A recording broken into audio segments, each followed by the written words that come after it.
Be easier that way.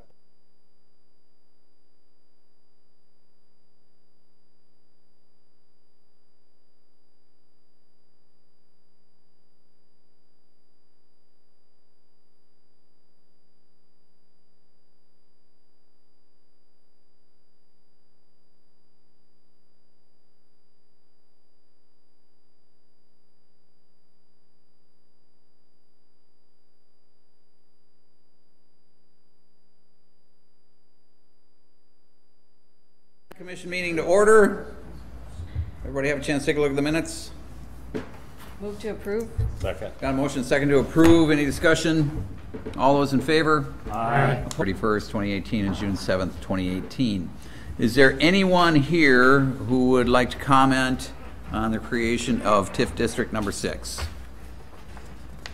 Anyone like to comment on TIF District 6? Anyone like to comment on TIF District 6? Move to close the public hearing. Second. Got a motion second to close the public hearing. All those in favor? Aye. Opposed? Motion's approved. Public hearing is closed. Consideration of resolution designating proposed boundaries and approving a project plan for tax incremental district number 6, City of Hudson, Wisconsin, Resolution 3-18. I'm going to ask Sean with Ellers to present on this item. If you're okay with that, Sean. I am okay with that, Mike, yes.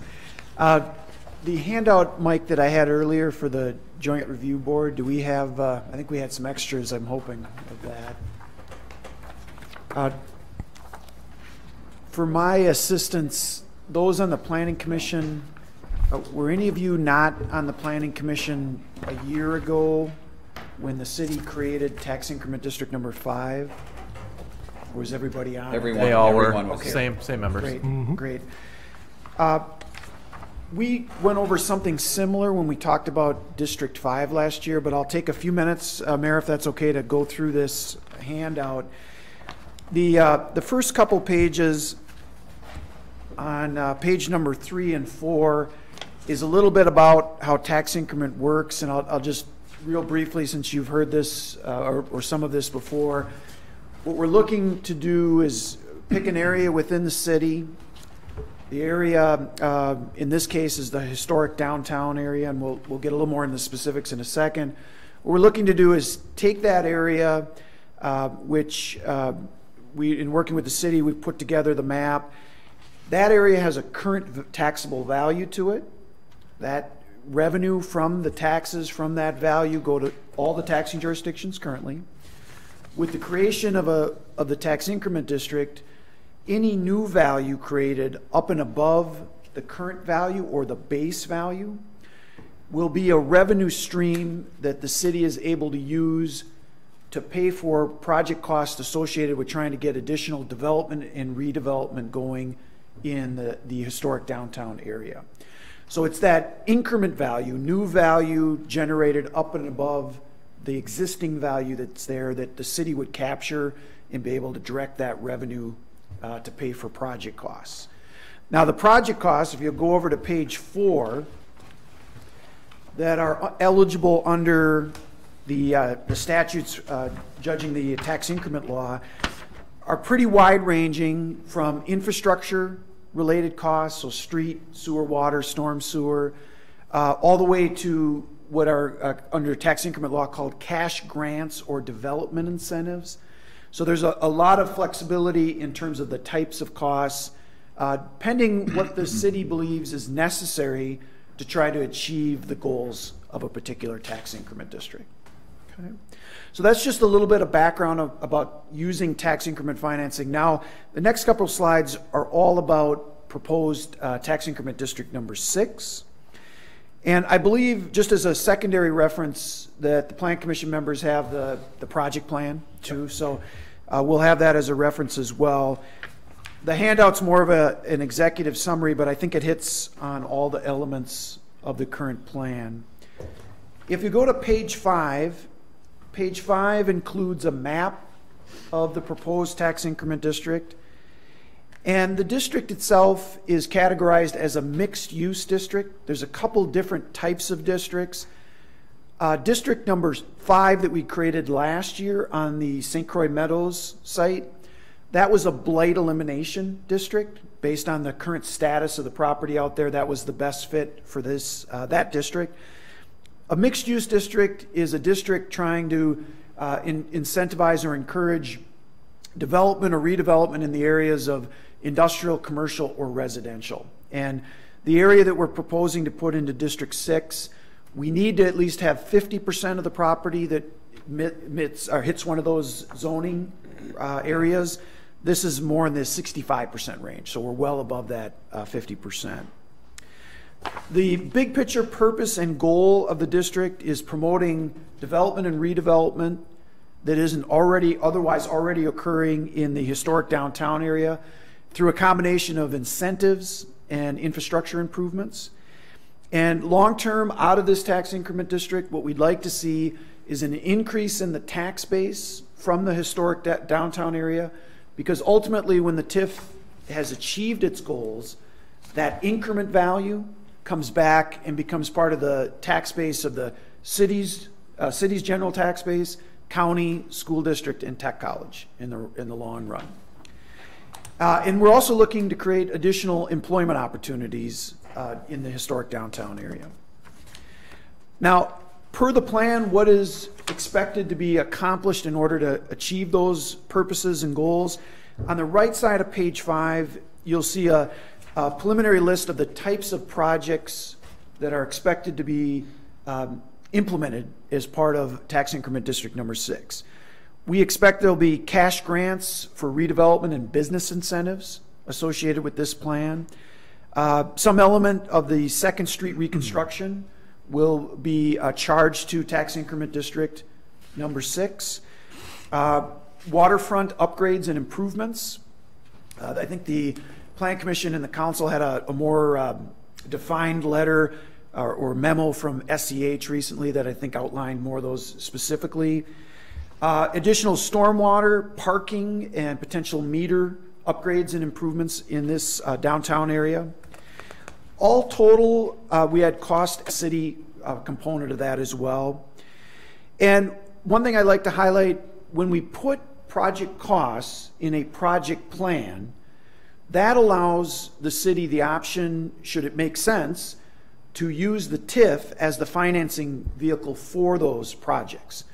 It does not guarantee that the projects will be done. Each of the projects themselves come back to the city council, probably some of them, if not all of them, will come through the Plan Commission as well, before they will move forward to implementation. By having them in the plan, you have a framework to use tax increment financing as a vehicle for a portion or all of those costs, but it's not an absolute that you're going to move forward. You'll still analyze every project and decide whether it's a good fit for the city. Okay. Any questions on 5? Yes, sir. One, you had mentioned 2nd Street improvements with the redoing of Highway 35, which is scheduled for 2021. How does that work? Is the 2nd Street that you're talking about redoing or addressing part of the state's plan to redo 35? And if so, who then pays?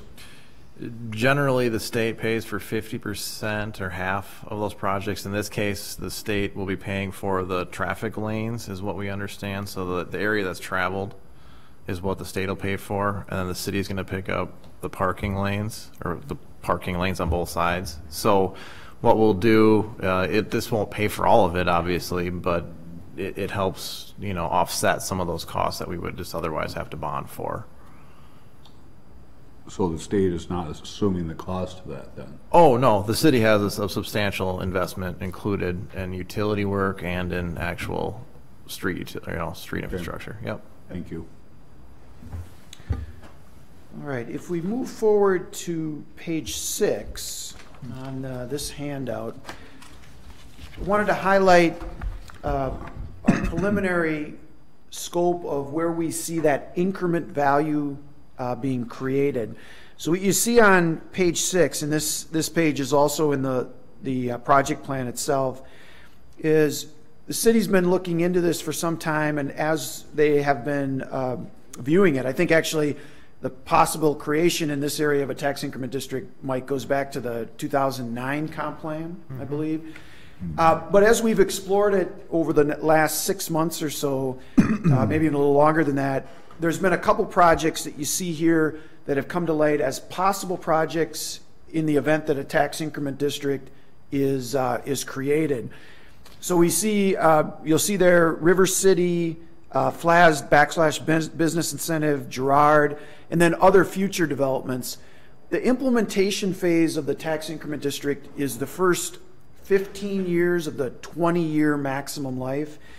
So we have some things that are percolating out there now, but there'll also, our hope is that we'll see additional potential redevelopments coming forward to the city as an option now that a tax increment district will be available in this area. So we're earmarking over the life of the tax increment district, hoping to see somewhere in the range per the plan of about 62 million in additional new value up and above the current value that's in that site now. Okay. Now it's this value that creates this construction that creates that new increment value that then creates new tax revenue that the city would have available to pay for the incentives and the infrastructure projects that we talked about on the previous slide. So if you go over to page 7, and because the numbers get pretty small on this, I put it on 7 and 8. This is the finance plan cash flow as we see it currently for tax increment district number 6. On the left side of page 7 is that revenue that I was just referring to from the value increases in the tax increment district. And then in the blue section from left to right are different expenses through a couple different financing vehicles. TID 6 is likely to contain 2 primary funding vehicles for the TIF incentives. One will be in what we call a pay-as-you-go model, and that's listed as these municipal revenue obligations. What that will be is the city entering into development agreements with businesses or developers where what they will commit to is redoing structures or creating new structures that increase the value. And the trade-off, what the city will do as part of that is, as those taxes have been paid, as an incentive. So the incentive comes, or the tax payment comes into the city through the municipal revenue obligation or the pay-as-you-go mechanism. The incentive gets paid back to them. It's a nice model for the city in that it only requires payment if they meet their obligation, which is creating new increment value on the site that they're trying to redevelop or develop. The other financing tool is a more common one that the city has certainly also used in the past, which is some level of city borrowing, and that'll primarily be focused around the infrastructure projects. So there's an expectation that there might be some parking-related infrastructure projects, and a lot of the waterfront infrastructure projects are also included in that. There'll probably be some level of general obligation borrowing that the city would issue with the intent of using tax increment revenues that are in that tax increment district number 6 fund to pay the principal and interest payments on those debt issues through their maturity.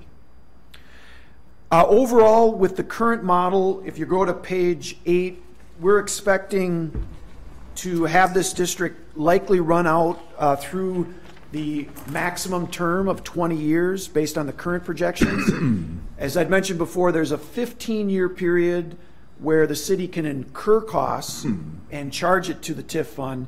The last 5 years are only for paying back costs that have been incurred over the first 15 years.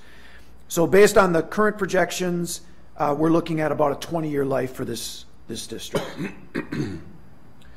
Any questions on that? The next slide is more about the logistics of going through the process. One general one, that now when we do something like this, that does not create any additional taxing obligation for any citizens of the city of Hudson. This is a model that is contained in that area and pays for itself, or there's no liability to, say, the residents, that type of thing. So make that clear. The approach of the TIF is to have it as a self-sustaining fund, which is what you just described. Yes. What is the key to the success of a tax increment district, though, is the implementation and how it goes. And what we'll work on is matching up expenditures of the tax increment district with revenues that we are going to see from the tax increment district. Is it possible through getting involved in more expenditures than what the TIF creates in revenues that you could have a shortfall? Yes, it can happen. And that's really where the key is, to constantly be monitoring the TIF, reviewing its status as to how it's going, and also entering into development agreements, much like the pay-as-you-go one that I described, trying to put the city in a position of incentivizing to help things occur, but not putting it into an overly risky situation where you could end up in a deficit and then have to rely on other funds to make up shortfalls. So it really becomes the key. Could it happen? Yes, but with good management, that's really what you're trying to avoid. Right. Yep. Thank you. Sean, could you explain what happens, the potentiality for any ramifications to surrounding property owners, let's say property owners in the TIF district that do not participate in any development relative to their property values and taxes? Yeah, I wouldn't expect anything other than the normal inflation going on. If you're in a revitalized downtown area, I think you're hoping that not just the direct projects that you're working on, but the overall area is seeing an improvement, or the infrastructure improvements that the city would put in on 2nd Street, on the waterfront. I think the long-term goal is to see the entire area have a positive increase over time. But there isn't a requirement of anybody in the tax increment district to actively participate in the plan. That'll be their choice. I think some of the fears that I hear out there, as opposed to the dog track, is that people that would be neighboring some of those projects are concerned that their taxes are going to go up in order to pay for what's going on in the development. Yep. And so I know that that's not going to happen, but we also, I think, expect that at some point, because of the increased valuation of the properties surrounding them, it would have an impact on, hopefully, right, positive impact on the value of their property, and they might see their taxes going up within the 20-year period, or maybe midway through it, or even sooner, that their property values might be increasing. Yeah, if the redevelopment as a whole increases the value of the property, they certainly could see that value go up, and then depending on what the city's doing with their general tax levy and the expenses, there could be some adjustment for there. But I think it's just exactly as you described it. It's usually the goal of the city is to have the type of infrastructure and improvements that lift all the boats and try to see the entire value increase over time. So what would be the time limit? Is there a limit in which they can opt into doing some type of development with their own property? Yeah, this is a 20-year tax increment district, and the rules are such currently that the first 15 years are defined as the expenditure period. So in the first 15 years, an opportunity for a property owner to come to the city and say, I'd like to do a redevelopment of my property, or a new development if there was an open lot, that would be at their option for that first 15-year period. And the city, what typically occurs and has occurred with TID 5 and is already starting to occur with TID 6, is there's an analysis that Mike goes through to determine the viability of the project and the need for the assistance of tax increment. So each project is looked at on a case-by-case basis. Okay. Anybody else? You probably all knew the answers to those questions, right? So asking dumb questions. Well, then as a grandfather, I mean, to tag along with your question, how do you 15, 20 years, say somebody's sitting here and his property doesn't change for 10 years. Yep.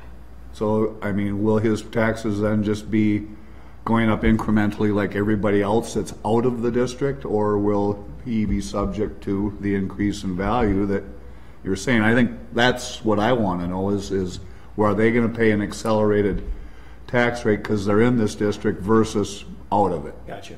So if I own property outside of the district and my property's worth $200,000, correct, The mayor owns a property right now with zero value, let's just say. Okay. He builds a $200,000 building on the property in the TIF. He and I will pay the exact same tax payment, me being outside the district, the mayor being in the district, but both of us having the same valued building, we'll both pay the exact same tax on a $200,000 building. Based on assessed value then? Based on assessed value. The only difference in what the mayor and I have, because I'm outside the tax increment district, my taxes will go to all the taxing jurisdictions. Because he built his building, in my example, after the TIF was created, the tax on his $200,000, all of it, the county share, school district share, city, and tech college, will all go to the TIF fund for a maximum of 20 years. And then after the TIF is closed, he and I then would all be paying to all the jurisdictions, right? Well, I'm just asking these questions for the public more than anything. So. Special meeting of what's called the Joint Review Board. And per the example that we just talked about, I mentioned that while the TIF is in place, the taxes on the increment value are going just to the TIF fund. The jurisdictions are foregoing tax revenue on that new development, that increment value above the base value. So as part of the process, the Joint Review Board does get to sit in and be an active participant in the creation of a TIF, and they have a vote on the creation. So we had an initial meeting with the school, county, and the tech college here.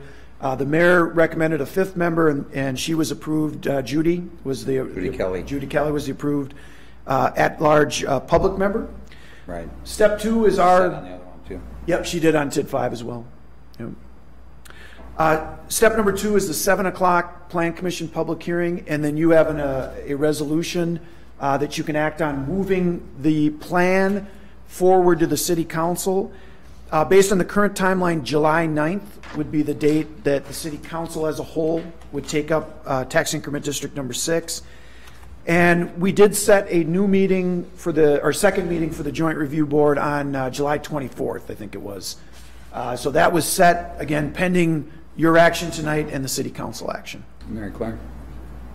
So this may not be a very smart question, but so was there any concern from the other jurisdictions that those funds were not going to be going to them during this time frame? The school district raised a couple questions about that, and they were, I don't want to say what was most important to them, but I think the big issue, the way I gathered it, the biggest issue was that when everything comes online after the TIF district is closed out, they said that obviously it could be potentially a huge impact and on their revenue stream. Right. That would have a negative impact on their state funding formula and could be a reduction, compounded by the fact that these districts could very well close out in the same year or subsequent years, one right after the other. Okay. So they would have a double whammy on that could affect their state funding. Okay. We clearly have, the issue here is, and we would need to probably bring Shannon in and our state senator, Schochner, I think it is, and talk with them, because this isn't unique to us. It's going to be, it's a tool that's used everywhere, and they're having the same impact everywhere. And I think that it would be reasonable for the state legislature to take a look at that and try to ease that in, to phase it in somehow so that they don't lose significant money in state aid. No, I mean, I know these districts can be very beneficial for redevelopment and opportunities, but I just wanted to ask. Would you agree that that was probably the biggest concern? Yeah. Yeah, I talked a little bit with Nick afterward too, and yes, and I think the other good news is we are required, the city is required to do annual meetings of the Joint Review Board. So throughout the process of having this TIF in place, they will be updated on an annual basis as to the status of the district and highlighting what year we expect it to likely close, all in an effort. I like the mayor's idea about reaching out to the state, but also I think with these annual meetings we'll have the opportunity to give them an opportunity to plan ahead.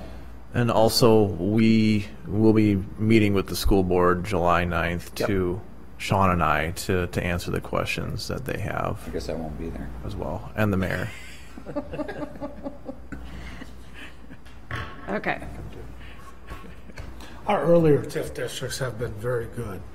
Right. Yes, and they have never gone, I think, to their whole life. The timing I'm talking about is a full 20 years for this. The history in Hudson has been districts closing much faster than that. Yeah, we closed 4, wasn't it downtown? 4 was Business Park. the St. Croix Business Just had Park. one downtown, we closed a couple. I'm trying to remember the history on that. 4 was a large district, and it might have even meandered into a broader area than just the St. Croix Business Park. Yeah. And that was 12 years, wasn't it? I think it was, yes.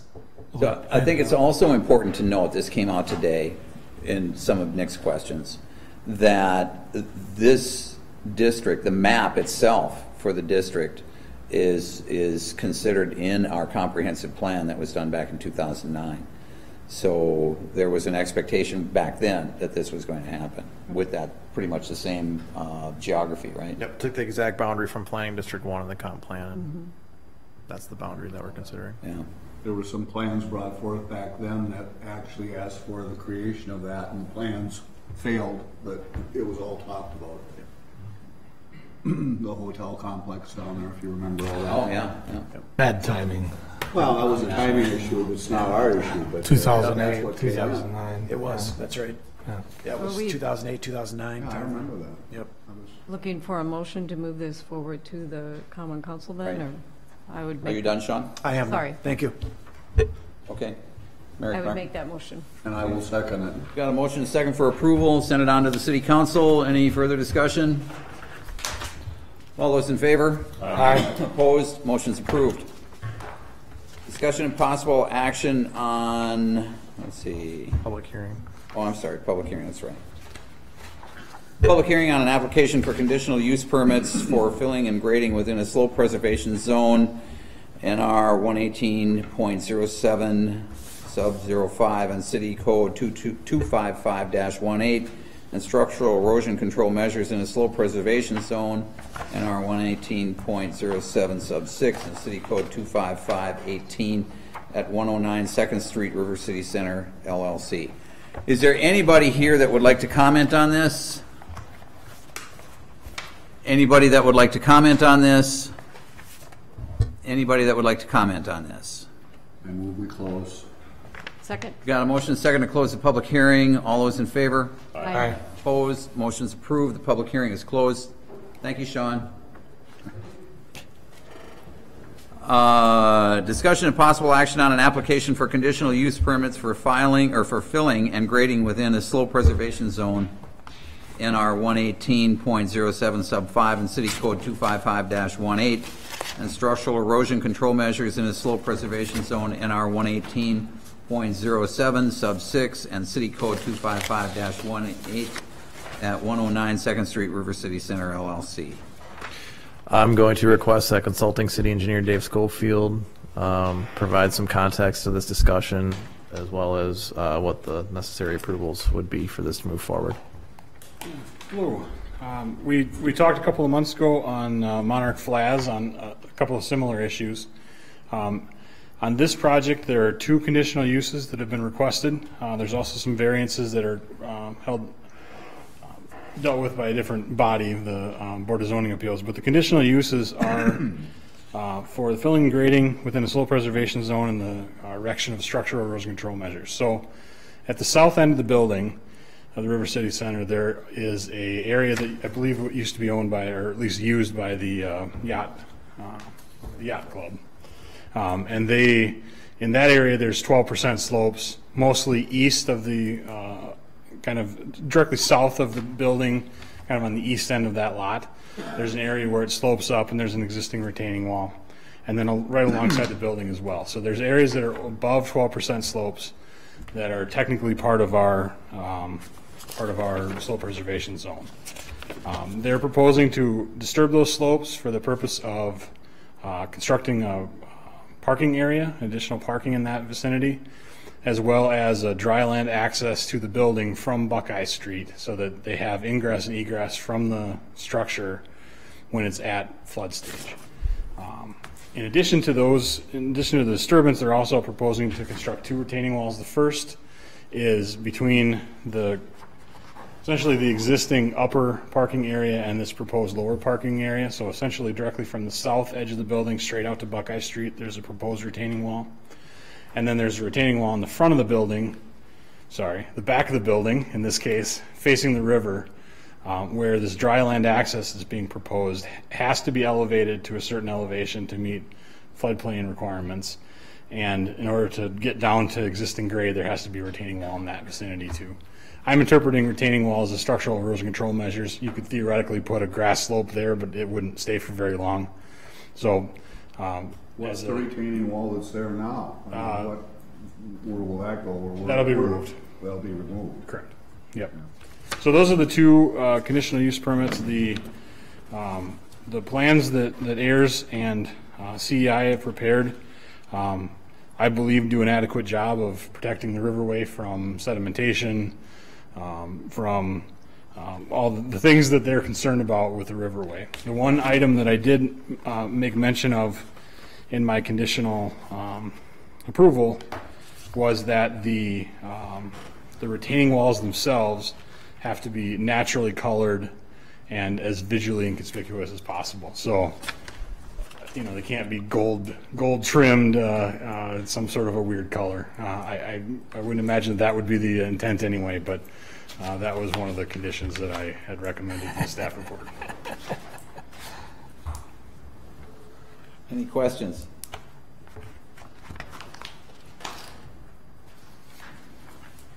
So we're moving to approve the conditional use permit? This body makes a recommendation to the Recommendation to council. council, yep. Is parking part of this issue with the tenants, or does that come later? Parking is not part of the conditional use. It'll come as part of the final development plans, yep. Well, I'll move we recommend the conditional use permit to full council. I'll second that. Got a motion and second to approve and send to city council. Any further discussion? All those in favor? Aye. Opposed? Motion's approved. Thank you. Your information is very helpful. Appreciate it. Thanks, Dave. Discussion and possible action on final development plans and downtown overlay district design review for River City Center at 109 2nd Street, River City Center LLC.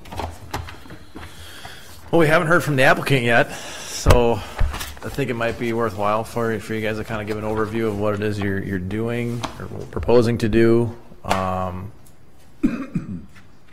Matt, we're all familiar with, you know, the plans from concept development. There hasn't been really any significant changes to those. Understanding that there are some approvals that need to take place, or that would be required to take place prior to some final engineering reviews that we would do. Obviously, if the variances aren't approved or something happens that subsequently changes the plan, obviously we do a separate engineering review at that point. So that being said, they are providing, to your point, Fred, was the additional 26 on-street parking stalls on First Street and behind the building there. So there are extra. We're talking about eliminating one of the accesses onto 2nd Street. So it would be over towards that existing, the bank building there, which the DOT indicated was certainly their preference from a traffic flow and safety perspective. There would need to be some right-of-way vacation or release discontinuance on the back there.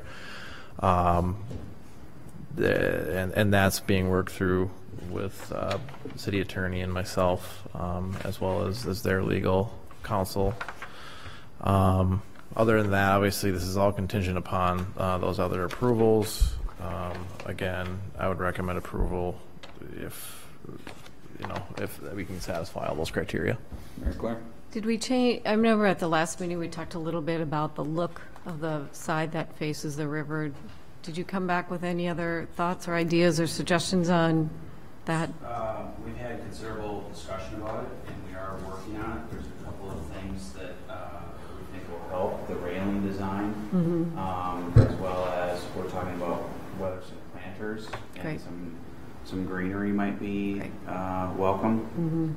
We're really Brian, trying to think can that through from a, sorry? Get into the microphone so they can hear you.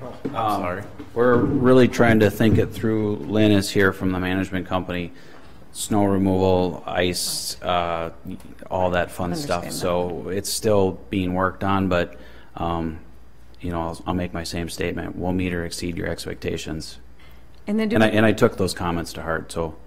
Great, thank you. And then did we talk about signage on the building? Because I know signage is, you know, any signage that faces the river has some restrictions. There on it. won't be any signage on the back of the, So nothing, there can't be, that's visible, okay, yeah.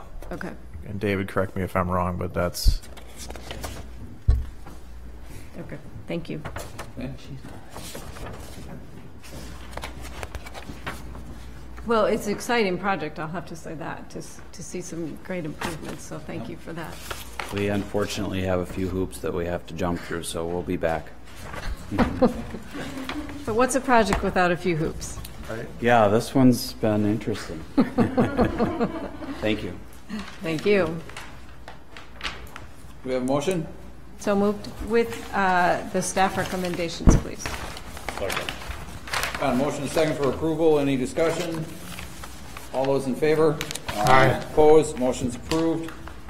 Discussion, possible action on recommending the Common Council set a public hearing date for a zoning map amendment from PCD 1, Planned Commercial District, to PUB, Public and Comprehensive Plan Amendment from General Commercial to Public at 2001 Ward Avenue, City of Hudson. thank you. This is the property that the city is considering, as a city-owned property, the city is considering as the location for a new fire station. To get out ahead of that, obviously, we want, it has the two maintenance facility buildings on it. There's two metal buildings right behind Applebee's, immediately would be east of Plaza 94. So this is just the first step in the process, recommending that we set that public hearing date for city council to rezone it to public to accommodate a potential building there. And I apologize, is this a replacement or additional site? This would be the site, like building? It'd be a new fire station building, is what the current thought is, yes. To be determined on the other part of your Yeah. question. Is it a replacement? That's not been figured out yet, but it's coming. Something's coming. What do you mean? I'm confused. Well, Yes, we're putting a new fire station out, is what we're planning to do if it goes forward. Yes. And we don't know about what we're doing with this. The existing buildings, okay, yeah, we don't So I know. mean, would this still be a fire station also, or we would have one fire station and this would be the location? Okay, now I understand, okay, yeah. Sorry. Nope, it would be Okay. the fire station. That's what I yes. meant too. Okay. I'll move we set a public hearing as recommended August 6th, 2018. and I will second that. Okay, we got a motion and a second for approval. Discussion? All those in favor? Aye. Opposed? Motion's approved. Discussion, possible action on a zoning map amendment from R1, one-family residential, to RM1, multiple family residential, and a comprehensive plan amendment from one- and two-family residential to medium-density residential at tax parcel 236-1293-02-025, Lois Cornwall Trust. Thank you. This was postponed at the last meeting. The Common Council held a public hearing at last night, received no public comment. I believe the applicant is here to speak on the proposal. I think we went through it initially when we set the public hearing date for it. At that point, there were some questions and comments, and they're here to answer those tonight, so. All right. So yeah, like Mike said, we went through the public hearing process last night. As far as we know, there hasn't been anybody that has voiced any concern as far as the neighboring properties around this parcel. Our rezone qualifications that bring us from single family to medium density, all of our RM1 kind of procedures have met the RM1 zoning as it stands right now. So as far as our rezoning process, our RM1, if we can get it rezoned to that, our building will fit into all of the parameters, including area, height, parking, all of the requirements for that RM1. zoning. And so what we've looked at, along with ourselves and the owner and other people locally in the community, is the need for downtown housing in terms of units that are walkable to downtown and the surrounding area. As it compares to other river towns, we have a really small amount of units that are available for purchase or for rent that are in these more walkable areas. And so looking at it in comparison to Stillwater or other communities, there seems to be this growing need for added housing that is provided in a kind of an urban district. The building overall itself is about 40,000 square feet. We have 27 units that would range from 12 to 1,500 square feet. 40 parking stalls inside of the building with only 14 outside of the building. So as far as our impact to the surrounding site in terms of parking is very minimal. Our building itself meets our 35-foot height requirement, and that puts it around 50 to 60 feet lower than the floors of the adjacent buildings, just based on the surrounding topography. Overall, we meet all of our setbacks between the slope setbacks and the building setbacks. And the area surrounding is really meant to have the building encapsulated kind of within the natural surroundings there. We're about 100 feet back from the street curb, which includes the property line plus the setbacks from that area.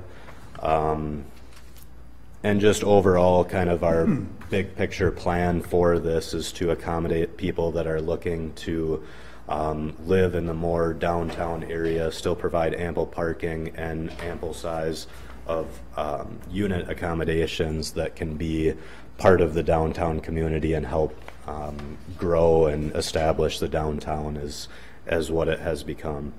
And so overall, we really want to try to take our single family zoning now, mix that with our new medium density, and be able to combine all of those units and parameters into a building that meets the qualifications of the RM1 zoning.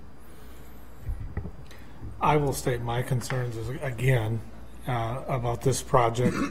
It is the wrong spot for something of this magnitude, I guess, if you will, and it's also starting to encroach on a stormwater runoff pipe that is on that hill. I don't think Cooley Road can accept any more traffic in and out of there.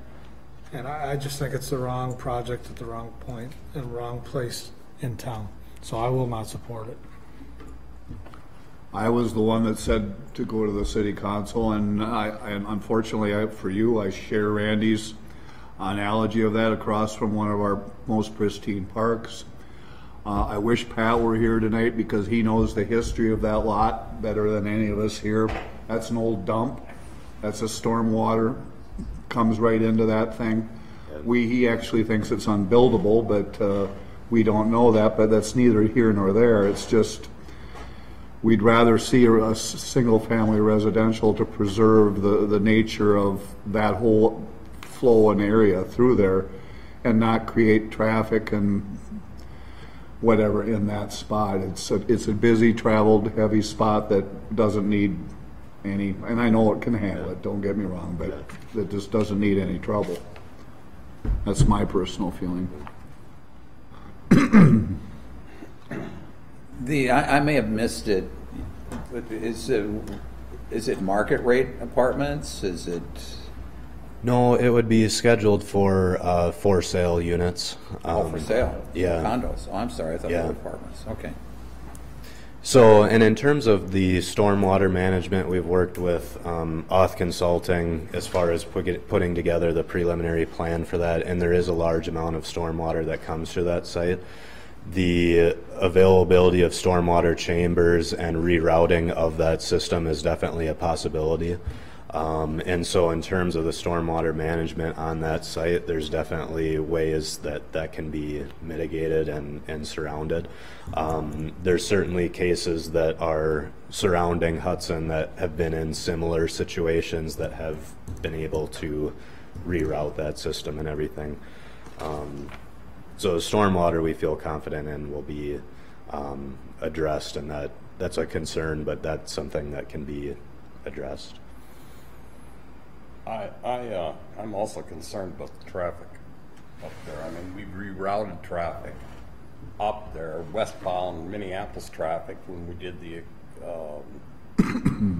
Lolos, and we rerouted that traffic up that area. And I've come down there before, where it's backed up pretty bad coming down the hill. I'm a little concerned about adding the type of traffic that would be required on that. Well, and in terms of our proposal now, it's proposed at 27 units, so the overall unit count isn't something where it's a large volume apartment project. So in terms of 27 units, the added kind of traffic count to that we think will be minimal. It will be definitely an addition to the traffic that is there right now.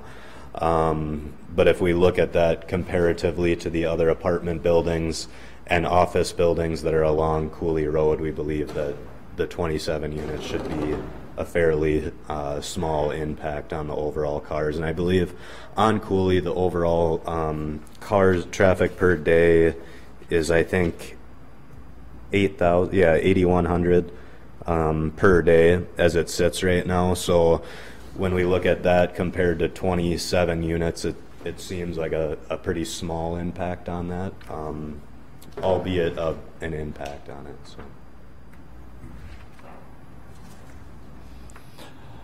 I will move we deny the zoning application change. And comp plan amendment? Correct. Got a motion to deny?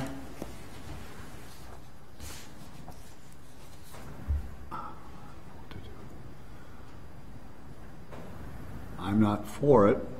I would rather see it single family, so I guess I will support Randy. Is that a second? That is a second. Okay. We have a motion and a second to deny. Any discussion? Is there any other, just kind of, I mean, so based on potentially that, do you have thoughts on single family or not quite such a Well, project, or? the way the property sits right now at the value that it is right now, somebody that would be looking to purchase a single family house site would be much better off in a different location. And I Okay. think that's why the site has sat vacant for the time that it has. Okay. I think with the surrounding developments and the low cost of land in other areas would be something that a typical custom home purchaser would look at and understand that they would get more of a value in kind of the surrounding area around Hudson. So for someone to pay the cost of the site where it is right now and build their dream home is what we think kind of an odd location for something like that. Okay. But yeah. Anybody else? Got a motion to deny. All those in favor? Aye. Opposed? No. Is that 3-1? 4-1? Motion is denied, or motion is approved for denial, rather. Thank you very much for being here. Discussion possible action on a certified survey map at Annabelle Way submitted by Hanson Brothers XI LLC.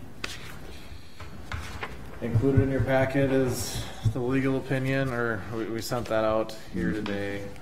Catherine and I worked on identifying that legal description boundary to identify that property as PRD1, which closely resembles R1 or R2, so single or two family residential development.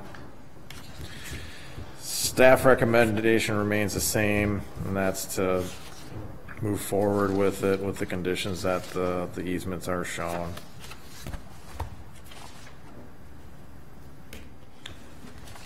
No representatives here today to, Well, they need this to complete the connectors and the streets and all this stuff, correct? Yeah, we'll need the right of way for Annabelle Way. Yep. So then I'm gonna make a motion to approve with Condition. conditions.